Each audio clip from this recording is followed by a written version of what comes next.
दोस्तों स्वागत है ओनली स्टडी 101 में आपका। आज से हम जीएस फाउंडेशन की सीरीज़ शुरू कर रहे हैं, जिसमें सबसे पहले हम क्लास 6 के एनसीईआरटी को डिस्कस करेंगे। क्लास 6 के एनसीईआरटी में पहले हम जियोग्राफी को डिस्कस करेंगे। तो जियोग्राफी क्लास 6 का पहला चैप्टर है the earth in solar system. इसमें हम सबसे पहले क्या जानेंगे, what we are going to study in this chapter, celestial bodies, the solar system, the sun, the earth, the moon, planet. इन सारी चीज़ों के बारे में आज हम ब्रीफ में डिस्कस करेंगे।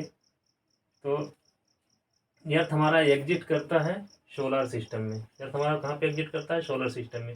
और सोलर सिस्टम पार्ट है गैलेक्सी का, और जिस गैलेक्सी में हमारा सोलर सिस्टम एग्जिट करता है उसको कहते हैं मिल्की वे गैलेक्सी, दुग्ध मेखला या मिल्की वे गैलेक्सी। और इस तरह के मिलियंस ऑफ गैलेक्सीज मिल करके यूनिवर्स का निर्माण करती हैं।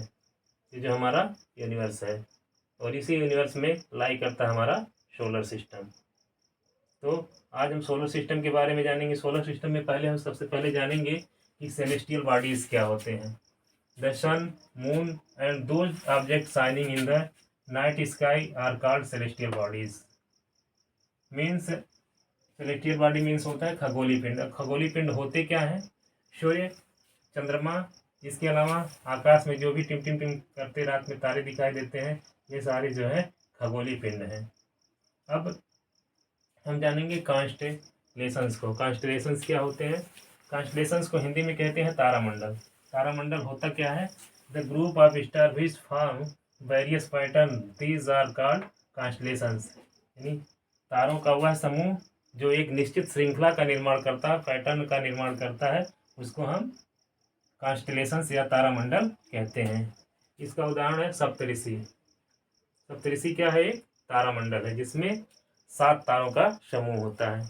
इस सप्तऋषि में कितने तारे होते हैं? 7 स्टार। कितने स्टार्स होते हैं? 7। The group of 7 star. अब जो है एंशियंट टाइम में जब जो है हमें डायरेक्शन को ज्ञात करने का कोई सटीक तरीका नहीं पता था, तो हम जो है इन्हीं तारों की सहायता से डायरेक्शंस को पता करते थे। The north star in the Saptarishi indicate north pole. जो सप्तऋषि का नॉर्थ स्टार होता था, उत्तरी तारा होता था, वो नॉर्थ पोल को इंडिकेट करता था, नॉर्थ पोल को बताता था। It is also known as pole star, और इसी को हम जो है पोल स्टार के रूप में जानते हैं। इसी को जो है नॉर्थ स्टार को ही हम किसके रूप में जानते हैं? नॉर्थ स्टार को ही हम पोल स्टार के रूप में जानते हैं। अब हम जानेंगे प्लैनेट क्या होता है। Some celestial bodies do not have their own heat and light, they are lit by the light of stars, they are known as planet।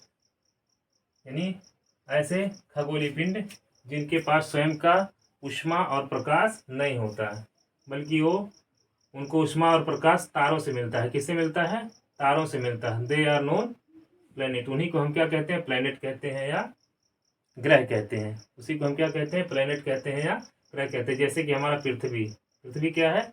ग्रह है, और इसको ऊष्मा और प्रकाश किससे मिलता है? सूर्य से मिलता है। प्लैनेट शब्द जो है, the word planet comes from the Greek word planetai. Planetai means होता है वंडरर, इससे निकला हुआ है प्लैनेट। अब हम जानेंगे star. Some celestial bodies are very big and hot, they are made of gases, they have their own heat and light, these celestial bodies are called star। यानी वे सेलेस्टियल बॉडीज जिनके अंदर, वे खगोलीय पिंड जिनके अंदर स्वयं की गर्मी और प्रकाश होती है, उन्हीं को हम कहते हैं तारा। उन्हीं को हम क्या कहते हैं? तारा। इनको जो है किसी अन्य खगोलीय पिंड से ऊष्मा और प्रकाश की जरूरत नहीं पड़ती।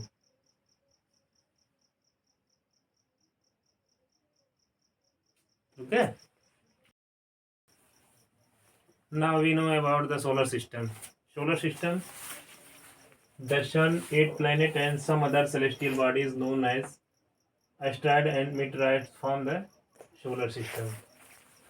यानी कि हमारा सोलर सिस्टम जो है सूर्य, 8 ग्रह एवं खगोलीय पिंड जैसे कि उल्काएं हैं, पुच्छल ताराएं हैं, उनसे मिलकर के बना हुआ है। हमारे सोलर सिस्टम के सेंटर में है हमारा सन।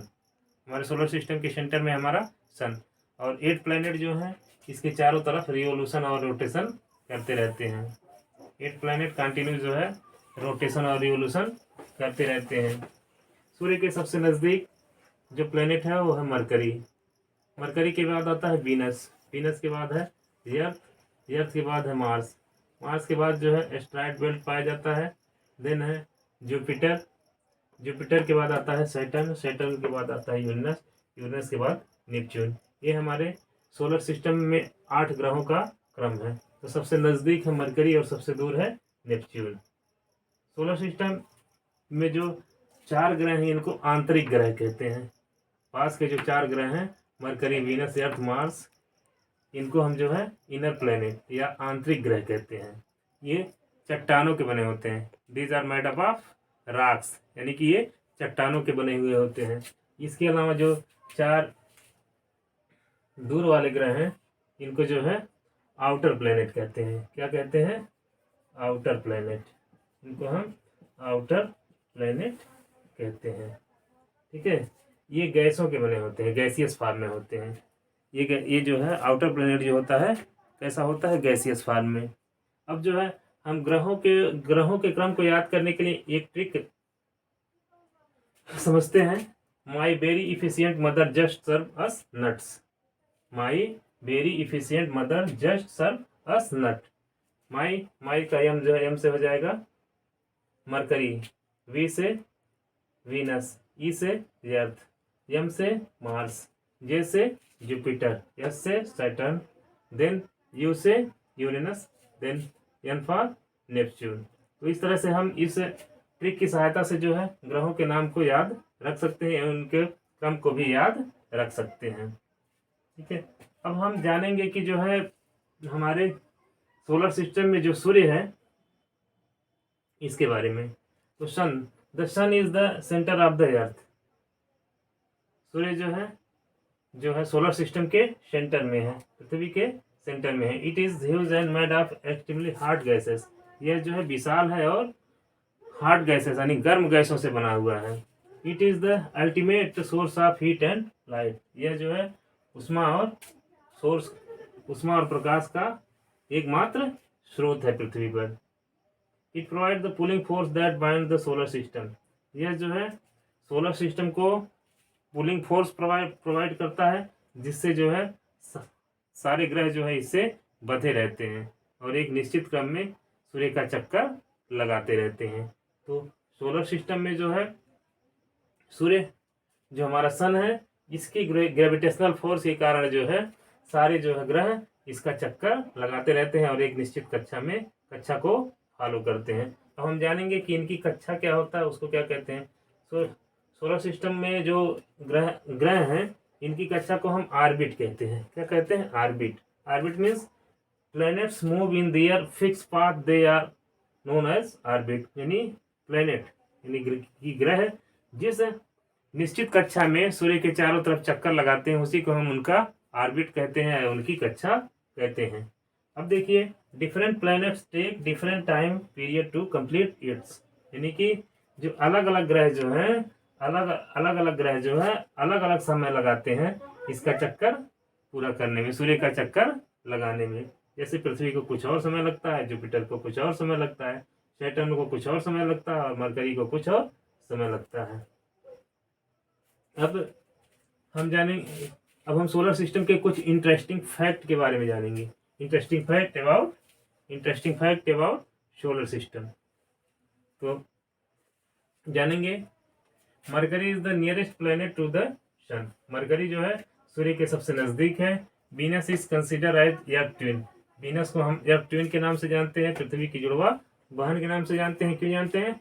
Similarity with earth is term of size and shape. क्योंकि यह जो है पृथ्वी में आकार और पृथ्वी के आकार और बनावट से मिलता जुलता है, इसलिए हम इसको जो है अर्थ ट्विन के नाम से जानते हैं। पृथ्वी की जुड़वा बहन के नाम से वीनस को जानते हैं। देन अब जानेंगे कि in August 2006 international astronomical union declare Pluto as a dwarf planet. 2006 में जो अंतर्राष्ट्रीय खगोलीय संघ की बैठक हुई थी उसमें जो है प्लूटो को जो है ग्रह के दर्जा से हटा दिया गया था, उसके ग्रह का दर्जा छीन लिया गया था और उसको ड्वार्फ प्लेनेट बौना ग्रह घोषित कर दिया गया था। किसको किया गया था? प्लूटो को। किसको किया गया था? प्लूटो को। कब किया गया था? 2006 में। ये कहाँ पे हुआ था? प्राग में, चेक गणराज्य में। जुपिटर, सैटर्न और Uranus have rings around them. Jupiter, Saturn और यूरेनस के चारों तरफ जो है रिंग पाया जाता है, छल्ला पाया जाता है। These rings belt of small debris. These rings belt of small debris they may be seen from the earth with the help of powerful telescope. इनको जो है हम पृथ्वी पर जो है, पृथ्वी से जो है शक्तिशाली टेलीस्कोप की ही सहायता से देख सकते हैं, नेक डाई से नहीं देख सकते हैं। अब जानेंगे हम अर्थ के बारे में। सोलर सिस्टम का नेक्स्ट प्लेनेट है earth. It is the third nearest planet to the sun. यह सूर्य का तीसरा सबसे नजदीकी ग्रह होता है। In size it is the fifth largest planet. और आकार में यह जो है पांचवा ग्रह होता है आकार में। It is slightly flatten on the poles. तो ये पूरी तरह से राउंड नहीं होता, गोल नहीं होता, बल्कि कैसा होता? फ्लैटेंड होता है। It is describe as geoid, इसलिए इसको हम क्या कहते हैं? जियोइड कहते हैं। तो ये अर्थ हो गया हमारा। अब देन जानेंगे सैटेलाइट। ये सैटेलाइट क्या होता है? ये satellite body that move around the sun. Satellite क्या होता है? A celestial bodies that moves around the sun. खगोलीय पिंड जो सूर्य के चारों तरफ चक्कर लगाता है उसको हम सैटेलाइट कहते हैं। जैसे कि हमारा मून है। जैसे कि हमारा क्या है? मून। मून क्या करता है? पृथ्वी का चक्कर तो लगाता ही है, साथ साथ यह जो है पृथ्वी का चक्कर तो लगाता ही है, साथ साथ यह जो है सूर्य का भी चक्कर लगाता रहता है। Now we read about the moon. Moon is the satellite of the earth. चंद्रमा जो है पृथ्वी की उपग्रह है। किसका उपग्रह है? चंद्रमा पृथ्वी का उपग्रह है। इस diameter is only 1/4 of the अर्थ। यानी कि इसका जो डायमीटर है, व्यास है, वो पृथ्वी का 1/4 है। Why does it appear so big to us? लेकिन ये हमको इतना बड़ा क्यों दिखाई देता है? Because it is nearer to earth. क्योंकि यह जो है पृथ्वी से काफ़ी नज़दीक है, इसलिए यह जो है बड़ा दिखाई देता है।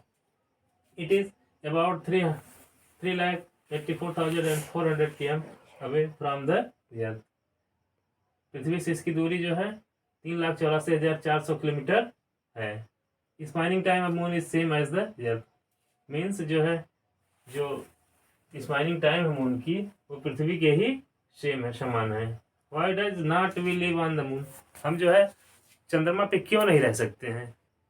क्या कारण है कि हम चंद्रमा पे नहीं रह सकते? Why does not we live on the moon? Moon does not have condition favourable for. क्योंकि जो है चंद्रमा पे जो पाए जाने वाले कंडीशंस जो हैं, स्थितियां जो है वो उपयुक्त नहीं हैं। क्या उपयुक्त नहीं है? It has neither water not air. क्योंकि इस पर न तो पानी है और न तो हवा है। इसलिए जो हम चंद्रमा पर सर्वाइव नहीं कर सकते, चंद्रमा पे रह नहीं सकते। Then we know about human made satellite. Human made satellite क्या होता है? ये human made satellite is an artificial bodies. It is design by scientist to gather information about the universe for the communication. Means human made satellite ऐसा satellite होता है, ऐसा उपग्रह होता है जिसको जो है वैज्ञानिकों के द्वारा डिजाइन किया जाता है। किसके द्वारा डिजाइन किया जाता है? डिजाइन बाय वैज्ञानिक, साइंटिस्ट, यानी वैज्ञानिकों के द्वारा डिजाइन किया जाता है। क्यों डिजाइन किया जाता है? क्योंकि जो है इसकी सहायता से हम बहुत सारी इंफॉर्मेशन गैदर करते हैं, बहुत सारी सूचनाएं इकट्ठा करते हैं यूनिवर्स के बारे में। एंड इसकी सहायता से बहुत सारे कम्युनिकेशन के साधन काम करते हैं। ह्यूमन मेड सैटेलाइट का उदाहरण इनसेट, IRS, एटसेट्रा एटसेट्रा। अब हम जानेंगे एस्ट्रॉइड्स क्या होते हैं। Big particles of rock move around the sun. यानी एस्ट्रॉइड क्या होता है? Big particles of rock move around the sun. Means बड़े पार्टिकल्स जो सूर्य के चारों तरफ चक्कर लगाते हैं, उन्हीं को हम जो है एस्ट्रॉइड कहते हैं। They are found between the orbit of Mars and Jupiter, ये जो है मार्स और जुपिटर की कक्षा के बीच पाए जाते हैं। कहाँ पाए जाते हैं? एस्टेरॉयड कहाँ पाए जाते हैं? मार्स और जुपिटर की कक्षा के बीच में, मार्स एंड जुपिटर ऑर्बिट के बीच में, between the orbit of Mars and Jupiter. Then we know about meteoroids. Meteoroids क्या होते हैं?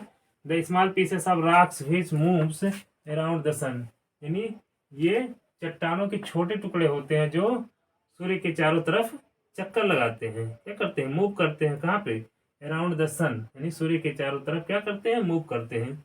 These meteoroids come near the earth and drop on it, यह जब जो है पृथ्वी के नजदीक आते हैं तो पृथ्वी पे गिर जाते हैं। ऐसा क्यों होता है? Most of the time in this process due to the friction with the air they get heated up and burn. होता क्या है कि जब ये जो है जैसे ही पृथ्वी की कक्षा में प्रवेश करते हैं तो वहां पे हवा के फ्रिक्शन के कारण, हवा के घर्षण बल के कारण ये जो है गर्म हो जाते हैं और जैसे ही वायुमंडल में प्रवेश करते हैं तैसे ही बर्न कर जाते हैं। इसलिए इनको हम शूटिंग स्टार कहते हैं। क्या कहते हैं? Shooting star. क्यों कहते हैं? क्योंकि जैसे ही ये जो है हमारे वायुमंडल में प्रवेश करते हैं और हवा के घर्षण के कारण ये बर्न अप कर जाते हैं, जल जाते हैं, इसलिए इनको हम क्या कहते हैं? शूटिंग स्टार कहते हैं। Now we know about galaxy. Galaxy क्या होता है? Galaxy is a cluster of millions of star and clouds of dust and gases. Galaxy क्या होता है? Billions of star and cloud of dust and gases, यानी असंख्य तारों का समूह होता है। क्या होता है? असंख्य तारों का cluster of billions of star, असंख्य तारों का, अरबों तारों का समूह होता है। इसके अलावा ये जो है cloud of dust and gases, ये जो है धूल कणों का और गैसों का बादल होता है, एक विशाल बादल होता है। Our planet is a part of Milky Way galaxy. अब देखिए जो हमारा प्लेनेट है जिसमें हमारा सूर्य एग्जिट करता है, हमारी पृथ्वी एग्जिट करती है, ये जो है ये भी एक जो है मिल्की वे गैलेक्सी का हिस्सा है। किसका हिस्सा है? मिल्की वे गैलेक्सी का हिस्सा है। ठीक है, इस तरह की बिलियंस गैलेक्सी जो है हमारे यूनिवर्स में एग्जिट करती हैं। अब जो है millions of Galaxy make up the universe, यानी जो हमारा यूनिवर्स है इस तरह के, जैसे मिल्की वे गैलेक्सी है जिसमें हमारा सूर्य लाई करता है, सूर्य एग्जिट करता है, इस तरह की लाखों गैलेक्सियां हैं जिससे हमारे ब्रह्मांड का निर्माण होता है।